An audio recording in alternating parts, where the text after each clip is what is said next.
അങ്ങനെ എമ്പുരാൻ സിനിമയുടെ FTFs ഒക്കെ കഴിഞ്ഞിരിക്കുകയാണ്. ഇപ്പോൾ തിയേറ്റർ റെസ്പോൺസും റിവ്യൂസൊക്കെ യൂട്യൂബിൽ വന്നു തുടങ്ങിയിട്ടുണ്ട്. കൂടുതൽ റിവ്യൂകളിലും പോസിറ്റീവ് റെസ്പോൺസ് തന്നെയാണ് നമുക്ക് കാണാൻ സാധിക്കുന്നത്. എന്നിരുന്നാലും ചിലയിടങ്ങളിൽ ചില നെഗറ്റീവ്സൊക്കെ വരുന്നുണ്ട്. അത് പിന്നെ സ്ഥിരമുള്ളൊരു കാര്യമാണ്. സിനിമ നല്ലതാണെങ്കിലും മോശം പറയാൻ കുറച്ച് പേരുണ്ടാവും.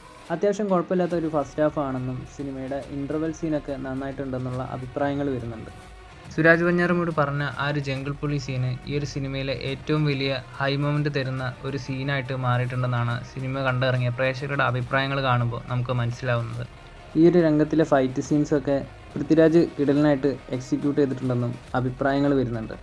സിനിമയിലുടനീളം ഒരു ഹോളിവുഡ് ടൈപ്പിലുള്ള മേക്കിംഗ് ആണ് കാണാൻ സാധിക്കുന്നത്. ഖുറേഷി എബ്രഹാം, സ്റ്റീഫൻ നെടുമ്പള്ളി എന്നീ 2 കഥാപാത്രങ്ങളായിട്ട് ലാലേട്ടൻ ഈ ഒരു സിനിമയിൽ നിറഞ്ഞാടുന്നുവെന്നും ആരാധകർ പറയുന്നുണ്ട്.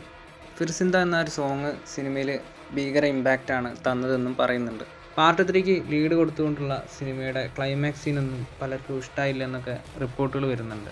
മൊത്തത്തിൽ ലൂസിഫർ സിനിമ പോലെ തന്നെ നല്ലൊരു തിയേറ്റർ എക്സ്പീരിയൻസ് തരുന്ന ഒരു ചിത്രം തന്നെയാണ് എമ്പുരാൻ എന്നും പറയുന്നുണ്ട്. എമ്പുരാൻ സിനിമ നിങ്ങൾ കണ്ടോ? നിങ്ങളുടെ അഭിപ്രായം അറിയിക്കൂ. എനിക്ക് നാളത്തെ മോർണിംഗ് ഷോയുടെ ടിക്കറ്റാണ് കിട്ടിയിട്ടുള്ളത്. ഞാൻ എന്തായാലും സിനിമ കണ്ടു കഴിഞ്ഞതിന് ശേഷം സിനിമയുടെ റിവ്യൂ ഈ ഒരു ചാനലിൽ അപ്ലോഡ് ചെയ്യുന്നതായിരിക്കും.